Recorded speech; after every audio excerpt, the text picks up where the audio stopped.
अभी के इस वीडियो पर हम लोग यहाँ पर क्लास 9 के सेट 2 को लेकर के आए हैं, जिसमें यहाँ पर बहुत सारे आपको यहाँ पर एमसीक्यू टाइप के क्वेश्चंस मिलेगा। ये क्लास 9 के लिए बहुत इंपॉर्टेंट होने वाला है आपका परीक्षा के दृष्टिकोण से। आप लोग इस वीडियो को पूरा जरूर देखिएगा। यदि आप लोग सेट 1 नहीं देखें तो सेट 1 भी देख लीजिएगा। यहाँ पर प्लेलिस्ट का लिंक आपको दिए हैं, वहाँ से आप लोग जा करके सही वीडियो को देख सकते हैं। आपका तैयारी अभी हो चुका है ये मान करके मैं चलता हूँ, और यहाँ पर अभी आप लोग यहाँ पर टेस्ट लगा सकते हैं। ऐसे में आपको सभी क्वेश्चन के आंसर भी आपको मैं डिटेल के साथ समझाऊंगा। बस आपको वीडियो को पूरा देखना है। यदि आप चैनल पर नए, चैनल को सब्सक्राइब कर लेना है, इस वीडियो को आपको लाइक कर देना है। चलिए हम लोग देर ना करते हुए यहाँ पर शुरू करते हैं, और यहाँ पर आप लोग पहला प्रश्न को देख सकते हैं। देखिए पहला प्रश्न हमारे क्या, पहला प्रश्न यहाँ पर बोला गया वेग में परिवर्तन की दर है। देखिए वेग में परिवर्तन की दर को क्या कहते हैं, बहुत इंपॉर्टेंट है। वेग में परिवर्तन की दर को त्वरण कहते हैं। तो यहाँ पर त्वरण जो है विकल्प संख्या यानी कि ऑप्शन नंबर सी में त्वरण लिखा गया, तो ये हमारा यहाँ पर बिल्कुल सही होगा, त्वरण होगा। समझ में आपको आ रहा होगा, आपने बहुत कुछ पढ़े हैं, किताब अभी आप लोग पढ़ चुके हैं। अभी आपका टेस्ट का मौका है। आप लोग जितना टेस्ट दीजिएगा उतना आप लोग उतना चमकेंगे, आपका उतना ही कॉन्फिडेंस लेवल जो है बूस्ट होगा, और आप लोग परीक्षा में अच्छे करके आएंगे। अब हम लोग अगला क्वेश्चन देखते हैं, क्वेश्चन नंबर 2 को देख सकते हैं। यहाँ पर क्वेश्चन नंबर 2 हमारा क्या कहा गया है। क्वेश्चन नंबर 2 है इनमें से कौन सही नहीं है। यहाँ पर देखिए हमारा बहुत सारा यहाँ पर सूत्र दिया गया है, 4 गो सूत्र है। इसमें से कौन सा जो है वे हमारा सही नहीं होता है। देखिए v बराबर u प्लस ए टी ये हमारा सही है।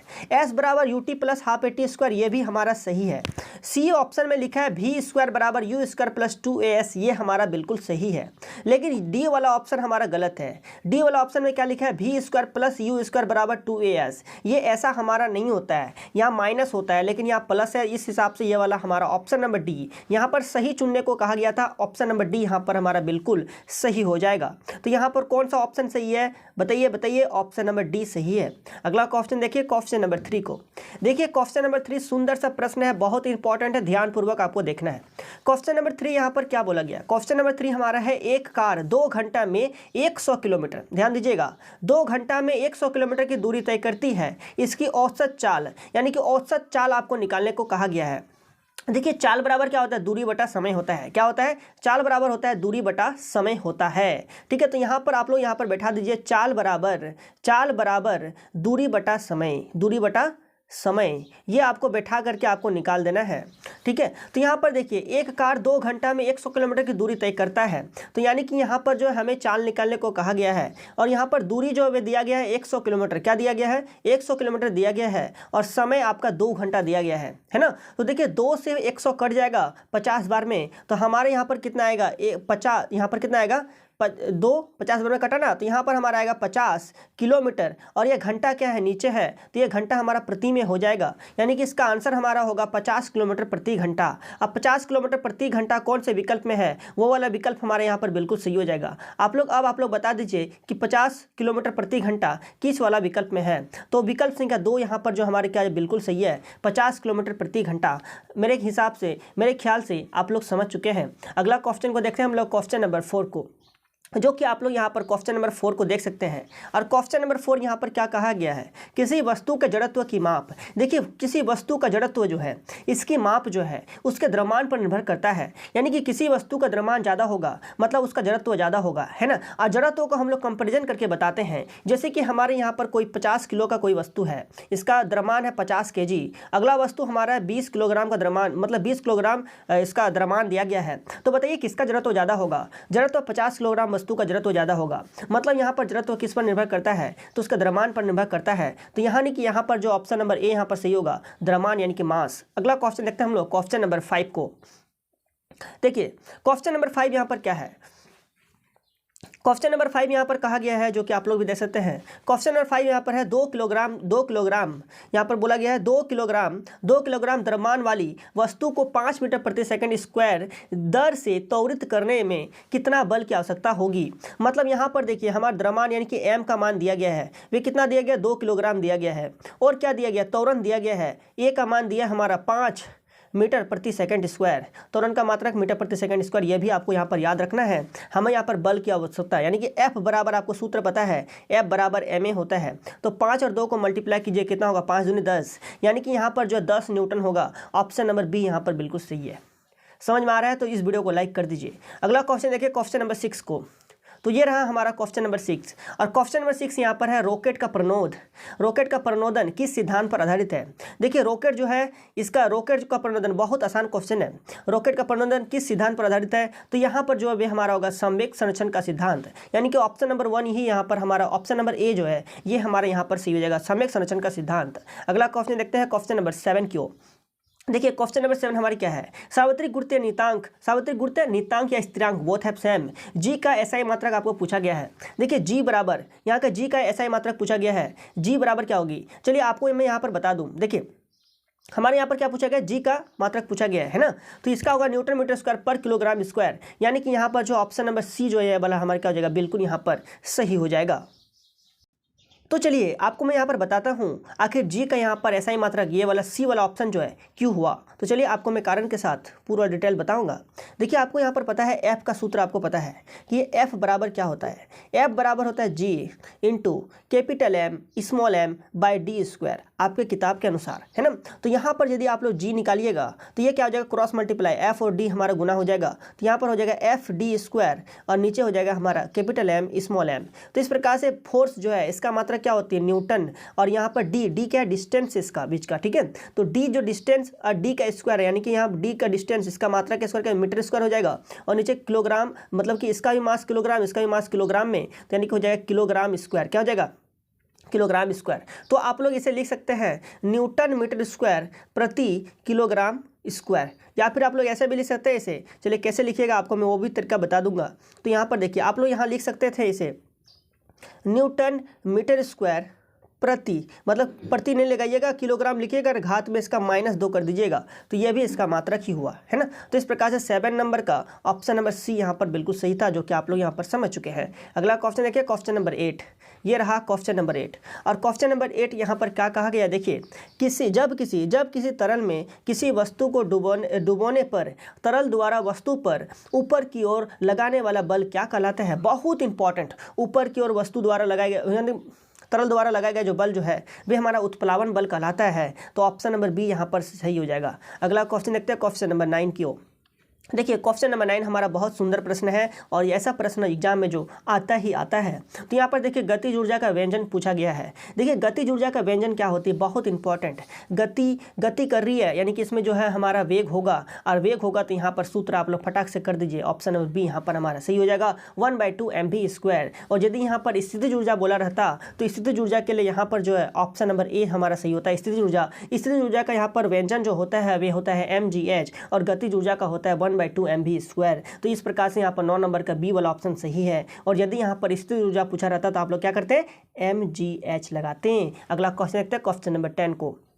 ये देखिए हमारा सुंदर सा क्वेश्चन नंबर 10 आ गया। और क्वेश्चन नंबर 10 यहाँ पर क्या कहा गया है, देखिए यदि किसी पिंड का विस्थापन शून्य हो तो बल द्वारा उस पिंड पर किया गया कार्य होगा। जैसे आप लोग समझिए यहाँ पर ध्यान से, आप लोग क्या हुए, यहाँ पर आप लोग डंबल उठाएं बॉडी बनाने के लिए, ठीक है, और आपने बॉडी बना लिया, और बॉडी बनाने के बाद डंबल आप लोग जहाँ से उठाए थे आप वहीं पर रख दिए, तो उस डंबल का कोई विस्थापन हुआ क्या, नहीं हुआ। मतलब वहाँ पर जो है विस्थापन शून्य हो गया, और विस्थापन शून्य हो गया मतलब वहाँ पर कार्य हुआ क्या, नहीं हुआ। विज्ञान की यहाँ पर फिजिक्स के अनुसार यहाँ पर कार्य हमारा नहीं हुआ, लेकिन बायोलॉजी के अनुसार यहाँ पर कार्य हुआ, क्योंकि यहाँ पर ऊर्जा लगा, है ना। तो यहाँ पर फिजिक्स के अनुसार यहाँ पर कार्य नहीं हुआ, मतलब यहाँ पर क्या हो जाएगा, 0 जूल जो है यहाँ पर हमारा बिल्कुल क्या हो जाएगा, सही हो जाएगा। ऑप्शन नंबर ए यहाँ पर सही है। समझ में आ चुका आपको, मतलब विस्थापन 0 तो हम लोग यहाँ पर कार्य को भी 0 बोलेंगे। अगला क्वेश्चन देखते हैं क्वेश्चन नंबर 11 को। चलिए क्वेश्चन नंबर 11 आप लोग देख सकते हैं। क्वेश्चन नंबर 11 हमारे क्या है, ऊर्जा का व्यावसायिक मात्रक है। ऊर्जा का व्यावसायिक मात्रक क्या होती है, देखिए ऊर्जा का व्यावसायिक मात्रक जो ना वे होता है किलोवाट जूल होता है, यानी कि kWh होता है। बहुत इंपॉर्टेंट है और बहुत अच्छा प्रश्न है। इससे आप यहाँ पर जो बहुत सारा और भी क्वेश्चन आ सकता है, तो इसे भी आप लोग अपने कॉपी में किताब मतलब कि आपके नोट्स में देख लीजिएगा, आपको जो पढ़ाया गया है। अगला क्वेश्चन देखिए क्वेश्चन नंबर 12 को। देख सकते हैं अब आप लोग यहाँ पर 12 नंबर प्रश्न, और 12 नंबर प्रश्न हमारा कहा गया कि ध्वनि तरंगे होती है। देखिए ध्वनि तरंगे जो होती है हमारी क्या होती है, अनुदैर्घ्य तरंगे होती, क्या होती है, अनुदैर्घ्य तरंगे। तो ये तो बहुत आसान प्रश्न था, ध्वनि तरंगे कैसे होगी तरंगे, तो ध्वनि तरंगे जो होगी वे हमारा होगा अनुदैर्घ्य तरंगे होगी। तो चलिए 12 नंबर हो गया। तो ये रहा आपका क्वेश्चन नंबर 13। और क्वेश्चन नंबर 13 यहाँ पर क्या कहा गया, देखिए क्वेश्चन नंबर 13 हमारा है सामान्य मनुष्य के कानों के लिए श्रवता परास बोला गया है। सामान्य मनुष्य के कानों के लिए श्रवता परास जो होती है वे 20 हर्ट्ज से लेकर के 20,000 हर्ट्ज तक होती है। तो बताइए कौन सा ऑप्शन यहाँ पर सही हो जाएगा। ये ऑप्शन नंबर 1 यहाँ पर हमारा सही है। ऑप्शन नंबर ए यहाँ पर सही है। 20 हर्ट्ज से लेकर के 20,000 हर्ट्ज के बीच तक होती है, उसको हम लोग कहते हैं श्रवतापरास। ठीक है, चलिए अगला क्वेश्चन देखते हैं हम लोग। क्वेश्चन नंबर 14 को देखते हैं, जो कि आप लोग यहाँ पर क्वेश्चन नंबर 14 देख सकते हैं। निम्नलिखित में से कौन से पदार्थ है, इसमें से आपको बताना है कौन से हमारा पदार्थ है। देखिए पदार्थ क्या होगी, जो जगह घेरेगा, जिसका आयतन होता है ना। तो पदार्थ हमारी क्या हो जाएगी यहाँ पर। देखिए पदार्थ जो है, देखिए ऑप्शन नंबर ए में क्या लिखा है, स्नेह। स्नेह हमारा कोई पदार्थ नहीं है, मतलब ये नहीं होगा। गंध भी हमारा पदार्थ नहीं है, घृणा भी हमारा पदार्थ नहीं है, भाववाचक संज्ञा ये सब है ना। पदार्थ हमारा वायु हो जाएगा। ऑप्शन नंबर डी यहाँ पर आप लोग सही कर दीजिए, ये ऑप्शन हमारा सही है, ऑप्शन नंबर डी वायु। चलिए अगला क्वेश्चन देखते हैं, क्वेश्चन नंबर 15 को। 15 नंबर क्वेश्चन यहाँ पर देखिए बोला गया है कि किस अवस्था में अणुओं की ऊर्जा अधिकतम होती है। यानी कि अणुओं की ऊर्जा अधिकतम कहाँ होगी, जहाँ पर उनके बीच अणुओं के बीच रिक्त स्थान ज़्यादा होगा। अब रिक्त स्थान ज़्यादा कहाँ होगा, गैस में होगा, क्योंकि गैस के पार्टिकल्स क्या होते हैं, दूर दूर होते हैं। गैस के पार्टिकल्स बोलिए क्या होते हैं, दूर दूर होते हैं। लेकिन यही यदि हम लोग ठोस का पार्टिकल्स देखिए एकदम पास पास होगा। क्या होगा, पास पास, मतलब इसके जो ऊर्जा जो है वे कम होगा, किसके मुकाबले, तो द्रव के भी मुकाबले है ना, और गैस के भी मुकाबले। तो सबसे ज़्यादा जो अणुओं के बीच जो ऊर्जा जो होगा, ऊर्जा अधिकतम होगी, तो वे हमारे किस में होगा, गैस में, क्योंकि गैस के पार्टिकल्स के बीच रिक्त स्थान बहुत ज़्यादा है, जिस कारण से ये क्या होगी, बहुत ज़्यादा गतिशील होगा। चलिए तो यहाँ पर आपको पता चल गया होगा कि 15 नंबर का ऑप्शन कौन सा सही होने वाला है। 15 नंबर का ऑप्शन नंबर सी यहाँ पर सही है, हमारा होगा गैस। अगला क्वेश्चन देखिए, क्वेश्चन नंबर 16 को। तो ये देख सकते हैं आप लोग यहाँ पर 16 नंबर प्रश्न, और 16 नंबर प्रश्न हमारा है कि 0 डिग्री सेल्सियस तापक्रम बराबर है, मतलब 0 डिग्री सेल्सियस जो है वे किस तापक्रम के बराबर होता है। आपको पता है यदि हमारे यहाँ पर डिग्री सेल्सियस है, डिग्री सेल्सियस को केल्विन में बदलना है तो 273 इसमें क्या किया जाता है, जोड़ा जाता है। तो यहाँ पर देखिए हम लोग 273 क्या करेंगे, 10 में जोड़ देंगे, 10 को 273 के साथ जोड़ देंगे तो हमारा ये बदल जाएगा, केल्विन में बदल जाएगा। तो यहाँ हो जाएगा 3, 8 और 2 यानी कि 283। कितना हो जाएगा इधर हमारा, 283 ऑप्शन नंबर किस में है, ऑप्शन नंबर बी में। तो बी वाला ऑप्शन यहाँ पर जो है हमारा सही हो जाएगा। अगला क्वेश्चन देखते हैं, क्वेश्चन नंबर 17। तो ये देख सकते हैं हमारा 17 नंबर क्वेश्चन, और यहाँ पर बोला गया निम्नलिखित में कौन विलियन है। विलियन इसमें कौन सा हो जाएगा, देखिए इसमें विलियन जो होगा वे हमारा होगा यहाँ पर। अच्छा ऑप्शन को पहले आप देखिए, ऑप्शन ए में क्या लिखा है, साबुन विलियन। ऑप्शन बी में लिखा है लवण विलियन। ऑप्शन सी में लिखा है चौक जल मिश्रण, और ऑप्शन डी में लिखा है स्टार्च विलियन। देखिए यहाँ पर जो वे हमारा होगा लवण विलियन जो है, लवण विलियन जो है वे हमारी क्या होती है, एक विलियन होती है, यानी कि वास्तविक विलियन होती है। यदि आप लोग एक हमारे यहाँ पर क्या बीकर है, इस बीकर में हम लोग पानी लेंगे और पानी में हम लोग क्या करेंगे, यहाँ पर नमक घोल देंगे, ठीक है। और आप लोग क्या कीजिएगा, यहाँ पर देखिए, यदि आप इस जगह से एक चम्मच पानी उठाते हैं या आप इस जगह से एक चम्मच पानी उठाएंगे और दोनों पानी को आप चख करके देखेंगे, जब हमारा नमक पूरी तरह से घुला होगा तो जब आप चख करके देखेंगे तो दोनों पानी का टेस्ट जो है एक ही प्रकार का आएगा। इसका मतलब आपने क्या समझा कि यहाँ जो नमक जो है ना वे पूरा अनुपात में, पूरा समान अनुपात में इस विलियन में घुला हुआ है। तो जब हमारे ऐसी स्थिति उत्पन्न होती है तो उसको हम लोग विलियन अवस्था में कहते हैं, है ना। तो यहाँ पर क्या हो जाएगी, लवण विलियन जो है ये हमारे बिल्कुल सही हो जाएगा, ये हमारे एक विलियन का उदाहरण है। स्टार्च हमारे क्या होगा, इंपॉर्टेंट है। स्टार्च जो होगा वे हमारे क्या होगा, एक कोलाइड विलियन होगा। तो चलिए यहाँ पर देखिए, और यहाँ पर लिखा है साबुन विलियन और फिर चौक जल मिश्रण। तो ये जो है चौक जो है वे हमारी क्या हो जाएगी, निलंबन पार्टिकल्स है, तो ये हमारा निलंबन हो जाएगा। और इस प्रकार से आप लोग यहाँ पर बहुत इंपॉर्टेंट था, ये प्रश्न आपको समझ में आ चुका है। अगला क्वेश्चन देखते हैं हम लोग, क्वेश्चन नंबर 18 को। ये रहा अब हमारा 18 नंबर प्रश्न, और यहाँ पर प्रश्न जो कहा गया वे हमारा है, सोरे की जल में विलेयता 20 डिग्री सेल्सियस पर 31.5 है, ठीक है। देखिए बहुत आसान प्रश्न है, बस आप लोग ध्यान से देखिए, है ना। इस ताप पर 10 ग्राम जल में कितना सोरा घुलाया जाए कि विलियन जो संतृप्त बन जाए। मतलब प्रश्न को आप समझ चुके हैं कि यहाँ पर जो है हमारा इसका विलेयता दिया गया है। देखिए, और आपको यहाँ पर विलेयता पता है, विलेयता बराबर एक सूत्र, विलय की सांद्रता बराबर सूत्र, मतलब कि होता है, यहाँ पर इसकी सांद्रता दिया है, सिंपल भाषा में इतना मैं कहूँ तो इसकी सांद्रता कितना दिया है, 21.5, ठीक है। और यहाँ पर क्या बोला हमें, इसमें कितना सोरा घोला जाए, सोरा कितना घोला जाए, उस सोरा तो हमें पता नहीं है, उसको मान लीजिए x, ठीक है। विलय की मात्रा बटा विलायक की मात्रा, और यहाँ पर कितना है, जल कितना है, 10 ग्राम। तो यहाँ पर आपको सिंपली बैठाना है 10 ग्राम, और हमें निकालना x, यानी कि x बराबर कितना हो जाएगी, 31.5 और इंटू 10, ठीक है। अब पॉइंट को उड़ाइए तो नीचे कितना आएगा, 10, और 10 हमारा कैंसिल हो गया, तो यहाँ पर हमारे कितना आया, 315 ग्राम। अब बताइए 315 ग्राम कौन सा ऑप्शन में है, तो ऑप्शन नंबर डी यहाँ पर हमारा बिल्कुल सही हो गया। ठीक है, तो यहाँ पर 315 ग्राम हमें क्या करना होगा, सोडा घोलना होगा। तो यहाँ पर जो ऑप्शन नंबर डी जो है वे हमारा क्या हो जाएगा, बिल्कुल सही हो जाएगा। अब हमारा यहाँ पर देख सकते हैं आप लोग अगला प्रश्न, प्रश्न संख्या 19 नंबर। ये हमारा 19 नंबर प्रश्न है और यहाँ पर बोला गया निम्नलिखित में कौन मिश्रण है। क्या बोला गया, मिश्रण। देखिए मिश्रण बहुत आसान है। चांदी हमारे क्या होता है बाबू, चांदी जो होता है वे हमारे क्या होता है, तत्व होता है। हाइड्रोजन भी क्या होता है, तत्व होता है। ठीक है, और जल हमारी क्या है, जल हमारे यौगिक है। तो मिश्रण क्या होगा, मिश्रण जो होगा वे ऑप्शन नंबर डी यहाँ पर हमारा बिल्कुल सही होगा। मिश्रण हमारा क्या है बताइए, मिश्रण जो है वे हमारा वायु जो है वे हमारा क्या है, मिश्रण है। ठीक है, वायु हमारे क्या है, मिश्रण। तो यहाँ पर कौन सा ऑप्शन हो गया, ऑप्शन नंबर डी यहाँ पर जो हमारे क्या हो जाएगा, बिल्कुल सही हो जाएगा। ठीक है, चलिए अगला क्वेश्चन देखते हैं हम लोग, क्वेश्चन नंबर 20 को।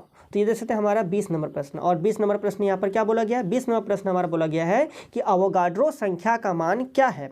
देखिए अवोगाड्रो संख्या का मान कितना होता है, तो 6.022 × 10⁻23 होता है। 6.022 × 10⁻23, तो यानी कि हमारा जो ये वाला हमारा हो जाएगा, इतना हमारा परमाणु होता है, इतना एटम्स होता है। ठीक है, तो अवोगाड्रो संख्या का मान कितना होता है, 6.022 × 10⁻23। ऑप्शन नंबर सी यहाँ पर सही है। अगला क्वेश्चन देखते हैं, क्वेश्चन नंबर 21। अब ये रहा हमारा 21 नंबर प्रश्न, और यहाँ पर देख सकते हैं हमारा प्रश्न क्या कहता है, यहाँ पर हमारा है 0.5 मोल H2O का द्रव्यमान। मतलब हमें क्या निकालना, द्रव्यमान निकालना है ना, यानी कि मोल तो आपको दिया है, तो मोल बराबर क्या होता है, दिया गया द्रव्यमान बटे आणविक द्रव्यमान, यानी कि मोल जो है उसका मान दिया है 0.5, अब बराबर दिया गया द्रव्यमान, दिया गया द्रव्यमान ही तो हमें निकालना है, उसको हम x मान लेते हैं, और आणविक द्रव्यमान H2O का आणविक द्रव्यमान निकाल दीजिए। तो यहाँ पर कितना है, H2O, तो हाइड्रोजन का परमाणु द्रव्यमान कितना होता है, 1, गुना करना है 2 से, और ऑक्सीजन का कितना होता है 16, 16 और 2 जोड़ लीजिए कितना हो जाएगा 18, यानी कि इसका हो गया 18, और हमें तो x निकालना है, तो x बराबर क्या हो जाएगा, इधर क्रॉस मल्टीप्लाई गुना, यानी कि 0.5 और 18 को आपको गुना कर देना है। तो यहाँ पर हमारे कितना आएगा, देखिए इधर से पॉइंट उड़ेगा तो 1 आएगा नीचे, अब पॉइंट के बाद 1 आएगा तो 1 0 बैठ जाएगा। 18 को 5 से गुना कीजिए, 18 पंचे कितना होता है 90, 90/10, 90/10 मतलब कितना आएगा 9.0, मतलब इसका आ गया 9 ग्राम। कितना आया, 9 ग्राम। तो इस प्रकार से यहाँ पर जो ऑप्शन नंबर बी में 9 ग्राम लिखा है, तो ये ऑप्शन नंबर बी यहाँ पर जो हमारा क्या हो जाएगा, सही हो जाएगा। समझ में आ गया। चलिए अगला क्वेश्चन देखते हैं, क्वेश्चन नंबर 22। देखिए 22 नंबर प्रश्न हमारे क्या है, देखिए 22 नंबर प्रश्न है कि जल के एक अणु में हाइड्रोजन एवं ऑक्सीजन के भार का अनुपात होता है। जल की एक अणु, जल का आपको जो है जल एक क्या यौगिक है, इसका आपको सूत्र पता है, इसका सूत्र क्या होती है, H2O होता है। ठीक है, चलिए तो यहाँ पर बोला है कि हमें किसका किसका जल के एक अणु में हाइड्रोजन ऑक्सीजन का अनुपात बोला गया है। ठीक है, तो हाइड्रोजन यहाँ पर हाइड्रोजन ऑक्सीजन का अनुपात निकालेंगे, तो हाइड्रोजन यहाँ पर कितना है, हाइड्रोजन हमारे 2 भाग, यानी कि 1 गुना 2 बराबर कितना आएगा 2, और अनुपात हमें क्या लिखना है, ऑक्सीजन, ऑक्सीजन का परमाणु यहाँ पर उसका अनुपात बोला गया ना, तो ऑक्सीजन का हमारा कितना होता है, ऑक्सीजन का हमारा होता है, इसका होता है 16, क्या होता है 16, परमाणु द्रव्यमान कितना होता है 16 होता है ना। तो यहाँ पर हम लोग अब यहाँ पर भार का बोला गया, जिससे द्रव्यमान ले रहे थे। ठीक है, चलिए अब देखिए यहाँ पर कट जाएगा, 2 एकम 2, 2 8 16, तो यानी कि हमारा अनुपात कितना निकलेगा, अनुपात निकलेगा 1:8 निकलेगा। कितना निकलेगा 1:8। अब बताइए 1:8 कौन सा ऑप्शन में है, ऑप्शन नंबर बी जो है यहाँ पर हमारा क्या हो जाएगा, सही हो जाएगा, 1:8 हो जाएगा। ठीक है, चलिए अगला क्वेश्चन देखते हैं हम लोग, क्वेश्चन नंबर 23 को। तो ये देखिए हमारा क्वेश्चन नंबर 23 है, और यहाँ पर प्रश्न जो हमारा है, प्रश्न यहाँ पर कहता है कि हाइड्रोजन परमाणु में कौन सा कण नहीं होता है। देखिए हाइड्रोजन परमाणु में जो है वे हमारा कौन सा कण नहीं होगा, हाइड्रोजन परमाणु जो है इसमें हमारा न्यूट्रॉन नहीं होता है बाबू। ठीक है, तो ऑप्शन नंबर बी यहाँ पर क्या हो जाएगा, हमारा सही हो जाएगा। अगला क्वेश्चन देखते हैं हम लोग, क्वेश्चन नंबर 24। देखिए हमारा 24 नंबर क्वेश्चन क्या कहता है, 24 नंबर क्वेश्चन है, रदरफोर्ड का अल्फा कण प्रकीर्णन प्रयोग किसकी खोज के लिए उत्तरदायी है। तो ये रदरफोर्ड जो अल्फा कण यहाँ पर उसने जो गुजारा था सोने की पतली परत में, तो उससे जो है बहुत सारे प्रकाश जो है वे हमारे क्या हो गई थी, परावर्तित हो गई थी, विचलित हो रहा था, है ना, अपने मार्ग से। तो यानी कि ये वाला क्यों हो रहा था, क्योंकि यहाँ पर क्या था, हमारे केंद्र था, यानी कि यहाँ पर जो है वे हमारे क्या हो जाएगा, परमाणु केंद्रक। ऑप्शन नंबर क्या हो जाएगा, ऑप्शन नंबर ए यहाँ पर जो है हमारे क्या हो जाएगा, सही हो जाएगा। अगला क्वेश्चन देखते हैं हम लोग, क्वेश्चन नंबर 25। देखिए 25 नंबर क्वेश्चन यहाँ पर क्या है, 25 नंबर क्वेश्चन है क्लोरीन माइनस, क्या है, क्लोरीन माइनस। ठीक है, अब क्लोरीन की आपको परमाणु संख्या पता है, परमाणु संख्या कितना होता है इसका होता है 17, और माइनस मतलब क्या, माइनस मतलब इसने क्या किया है, एक इलेक्ट्रॉन किसी से ले लिया है। जब ये 1 इलेक्ट्रॉन और ले लेगा तो ये कितना बन जाएगा, इधर हमारा 1 इलेक्ट्रॉन ले लिया तो हमारा बन गया इधर 18, कितना बन गया 18, यानी कि यहाँ पर इलेक्ट्रॉनों की संख्या क्या हो जाएगा, इलेक्ट्रॉनों की संख्या 18, यानी कि ऑप्शन नंबर बी। और जितना इलेक्ट्रॉन होता है उसी को हम लोग परमाणु संख्या भी कहते हैं, तो इस हिसाब से यहाँ पर जो है आपको पूरा कंसेप्ट क्लियर होना चाहिए। यानी कि यहाँ पर Cl- मतलब माइनस जब भी रहेगा मतलब उसने किसी एक इलेक्ट्रॉन को क्या किया है, ग्रहण किया है, और मतलब किसी एक इलेक्ट्रॉन को देगा तो यहाँ पर कौन सा चिन्ह लगेगा, प्लस लगेगा। इतना भी आपको याद रखना है। यहाँ पर ऑप्शन नंबर डी यहाँ पर सही है। अगला क्वेश्चन देखते हैं, क्वेश्चन नंबर 26। देखिए 26 नंबर क्वेश्चन हमारे क्या है, 26 नंबर क्वेश्चन बोला गया है। 26 नंबर को क्या बोला गया है, इलेक्ट्रॉन सूक्ष्मदर्शी का आविष्कार आवर्धक है। इलेक्ट्रॉन सूक्ष्मदर्शी का इसका जो हमारा अधिकतम आवर्धक जो है हमारे कितना होता है, अधिकतम आवर्धक जो होता है वह हमारा 2 लाख एक्स होता है। मतलब 2 लाख गुना ये एक्स जो होता है, जैसे कि आप लोग कैमरा में जूम करते हैं ना, जैसे 1x 2x, इसी प्रकार से हमारी कितना हो जाएगी, 2 लाख एक्स हो जाएगा। ऑप्शन नंबर डी जो है यहाँ पर, ऑप्शन नंबर डी में मतलब कि यहाँ पर 4 नंबर विकल्प जो है हमारा सही है। चलिए अगला क्वेश्चन देखते हैं हम लोग, क्वेश्चन नंबर 27। तो चलिए आप लोग नीचे देख सकते हैं यहाँ पर 27 नंबर क्वेश्चन हमारे क्या कहा गया है। 27 नंबर क्वेश्चन हमारा है कि पादप और जंतु कोशिका में प्रमुख अंतर क्या है। देखिए पादप और जंतु कोशिका में प्रमुख अंतर क्या होता है, गति संबंधी अंतर होता है। क्या होता है, गति संबंधी अंतर होता है ना। चलिए पेड़ पौधा जो गति नहीं करते हैं, लेकिन यहाँ पर जो है हमारे क्या है, जंतु जो है वे क्या करते हैं, गति करते हैं। तो गति संबंधी पोषण संबंधी नहीं होगा, वृद्धि संबंधी नहीं होगा, श्वसन संबंधी, सभी पोषण भी करता है ये तो पेड़ पौधा जंतु दोनों सब समान हो गया, वृद्धि संबंधी भी हो गया, श्वसन संबंधी। इसमें जो है अंतर क्या है, अंतर इसमें है हमारा गति संबंधी। ऑप्शन नंबर 2 यहाँ पर सही है। ठीक है, चलिए अगला क्वेश्चन देखते हैं हम लोग, क्वेश्चन नंबर 28 को। तो ये देखिए हमारा 28 नंबर क्वेश्चन आ गया, और यहाँ पर हमारा प्रश्न बोला गया मूंगफली और बादाम के छिलके में क्या पाए जाते हैं। देखिए मूंगफली और बादाम के छिलके में क्या पाया जाता है, बहुत अच्छा प्रश्न है और इंपॉर्टेंट भी बहुत ज़्यादा। देखिए मूंगफली और बादाम के छिलके में जो है स्क्लेरिड्स पाए जाते हैं, यानी कि यहाँ पर जो भी हमारे कौन सा हो जाएगा, यहाँ पर जो है वे हमारा होगा ऑप्शन नंबर 3। ठीक है, हरित लवक इसमें नहीं पाया जाता है, अंतःकोशिका स्थान नहीं होता है, और लामिनी पट ये वाला हमारे नहीं होगी। यहाँ पर ऑप्शन नंबर 3 जो है वे हमारे क्या होगा, सही हो जाएगा। सोलिडिक्स यहाँ पर जो है वे हमारे क्या होगा, इसको सोलिडिक्स यहाँ पर लिखा गया, तो इसको हम लोग और एक नाम यहाँ पर है, और एक नाम इसका क्या उठो भी आपको मैं लिखा था, तो वही वाला चीज़ आपको मैंने अभी बताया ना, पढ़ा था। तो ये वाला हमारा होगा स्क्लेरिड्स, क्या होगा, स्क्लेरिड्स यहाँ पर जो है वे वाला। ये यदि ये वाला भी आपका रहे ना तो इसको भी आपको टिक लगाना है। ठीक है, तो यहाँ पर लिखा है 16 लेरिट्स लिखा है, तो ये भी आपको यहाँ पर सही है, ऑप्शन नंबर 3 यहाँ पर ठीक है। ठीक है, चलिए अगला क्वेश्चन देखते हैं हम लोग, क्वेश्चन नंबर 29। यही वाला चीज़ है, क्वेश्चन नंबर 29 देखिए। 29 नंबर क्वेश्चन यहाँ पर क्या बोला है, 29 नंबर क्वेश्चन है कॉक कोशिकाओं में पाया जाता है। देखिए कॉक कोशिका में क्या पाया जाता है, बहुत अच्छा प्रश्न है। और कॉक कोशिका में क्या पाया जाता है, कॉक कोशिका में हमारा पाया जाता है सुबरीन पाया जाता है, यानी क्या पाया जाता है, सुबरीन। यानी कि यहाँ पर जो ऑप्शन नंबर 3 जो है हमारे क्या हो जाएगा, सही हो जाएगा। कॉक कोशिका में क्या पाया जाता है, सुब्रीन पाया जाता है। बहुत अच्छा प्रश्न था। चलिए अगला क्वेश्चन देखते हैं हम लोग, क्वेश्चन नंबर 30। देखिए 30 नंबर प्रश्न यहाँ पर क्या है, 30 नंबर प्रश्न है कांड्रियोब्लास्ट कोशिकाएं पाई जाती है। देखिए कांड्रियोब्लास्ट कोशिका जो है वे कहाँ पाई जाती है, तो कांड्रियोब्लास्ट कोशिका जो है वे हमारा उपास्थि में पाया जाता है। कहाँ पर, उपास्थि में कांड्रियोब्लास्ट। जैसे कि आप लोग देखिए नाक का हड्डी हो गया, कान का हड्डी हो गया, तो यहाँ पर क्या है, कांड्रियोब्लास्ट कोशिकाएं है, और इसी से हमारे क्या बना, उपास्थि बना है। ठीक है, ये आपको याद रखना है। यदि यहाँ पर ऑस्टियोब्लास्ट रहता है तो ऑस्टियोब्लास्ट से क्या बनता है, हमारा अस्थि का निर्माण होता है, और कांड्रियोब्लास्ट से उपास्थि का निर्माण होता है। तो ये आपको पूरा याद रखना है। ठीक है, चलिए अगला क्वेश्चन देखते हैं हम लोग, क्वेश्चन नंबर 31। तो ये आप लोग देख सकते हैं यहाँ पर 31 नंबर क्वेश्चन क्या है हमारा, 31 नंबर क्वेश्चन है ज्वाला कोशिकाएं पाई जाती है। देखिए ज्वाला कोशिकाएं जो है किस में पाई जाएगी, किट में पाया जाएगा। किस में पाया जाएगा, किट में। यानी कि यहाँ पर जो ऑप्शन नंबर 3 जो है यहाँ पर हमारा सही है, ज्वाला कोशिका पाई जाती है, किट में पाई जाती है। अगला क्वेश्चन देखिए, क्वेश्चन नंबर 32 नंबर क्वेश्चन है मेढक है। मेढक क्या है हमारा, मेढक क्या होता है, उभयचर होता है। मेढक क्या होता है, हमारा उभयचर होता है। ऑप्शन नंबर 1 जो यहाँ पर बहुत आसान प्रश्न है, मेढक हमारे क्या हो जाएगी, उभयचर होगा। ऑप्शन नंबर 1 यहाँ पर सही है। अगला क्वेश्चन देखते हैं हम लोग, क्वेश्चन नंबर 33। देखिए 33 नंबर क्वेश्चन हमारे क्या है, 33 नंबर क्वेश्चन है एनिलिडा में पाए जाने वाले उत्सर्जन तंत्र को कहते हैं। देखिए एनिलिडा में जो उत्सर्जन तंत्र जो पाया जाता है उसको आप लोग क्या कहते हैं, उसको क्या कहते हैं हम लोग, उसको कहते हैं नेफ्रिडिया। क्या कहते हैं, नेफ्रिडिया। यानी कि यहाँ पर जो ऑप्शन नंबर 2 यहाँ पर जो है सही हो जाएगा, हमारा ऑप्शन नंबर 2 यहाँ पर सही है।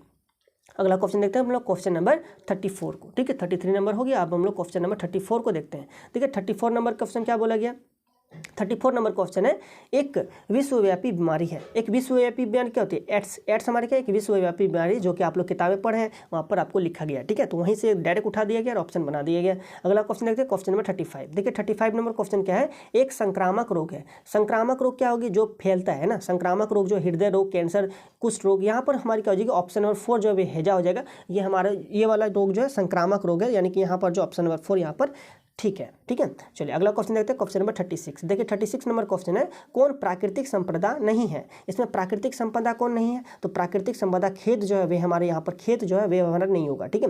देखिए जल हमारा एक प्राकृतिक संपदा है ना, वायु भी प्राकृतिक संपदा, कोयला भी प्राकृतिक संपदा, लेकिन खेत जो है ये क्या किया, खेत देखिए डायरेक्ट हमारा खेत नहीं बना है ना, उसमें क्या थे, बहुत सारे जंगल थे, उसको काटा गया तो फिर वहाँ पर क्या बना, खेत का निर्माण हुआ, तो खेत हमारे क्या हो गया, प्राकृतिक संपदा नहीं होगा। अगला क्वेश्चन देखते हैं, क्वेश्चन नंबर 37। देखिए 37 नंबर क्वेश्चन हमारे क्या, ओजोन है। ओजोन क्या है, गैस है, सबको पता है ओजोन हमारे क्या गैस है। इसका आपको सूत्र भी एग्जाम में पूछते हैं ना, इसका हमारा जो होता है वो क्या होता है, O3 होता है। क्या होता है, O3। O3 मतलब क्या होगी, ओजोन हो जाएगा, ठीक है, याद रखना है। अगला क्वेश्चन देखिए, क्वेश्चन नंबर 38।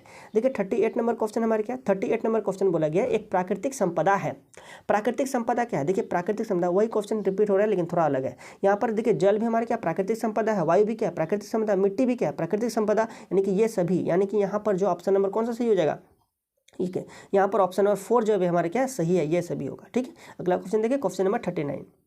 देखिए 39 नंबर क्वेश्चन बहुत अच्छा क्वेश्चन है। यहाँ पर बोला गया ईबीडी क्या है। देखिए ईबीडी हमारे क्या होता है, एक धूमक होता है। क्या होता है, धूमक, यानी कि यहाँ पर जो ऑप्शन नंबर 1 यहाँ पर सही है, ठीक है। आप लोग कमेंट के माध्यम से बताइएगा ईबीडी का फुल फॉर्म। बहुत अच्छा प्रश्न है, और चलिए आप लोग बताइए क्योंकि ये वाला क्वेश्चन जो बार बार पूछा जाता है ना, और बहुत इंपॉर्टेंट है। अगला क्वेश्चन देखिए, क्वेश्चन नंबर 40 नंबर क्वेश्चन क्या बोला, एक क्वेश्चन आपके लिए छोड़ रहे हैं, बता सकेंगे ना, ठीक, कोशिश करिएगा। अगला क्वेश्चन हमारा 40 नंबर 40 नंबर प्रश्न यहाँ पर है, एक सूक्ष्म पोषक तत्व है। एक सूक्ष्म पोषक तत्व क्या होती है, एक सूक्ष्म पोषक तत्व जो है वे हमारे क्या है, जस्ता, यानी कि यहाँ पर जो ऑप्शन नंबर 1 यहाँ पर जो है हमारे क्या हो जाएगा, सही हो जाएगा। इस प्रकार से आपको मैंने यहाँ पर जितने भी प्रश्न थे सभी प्रश्न आपको मैंने अच्छी तरीके से बता दिए हैं ना।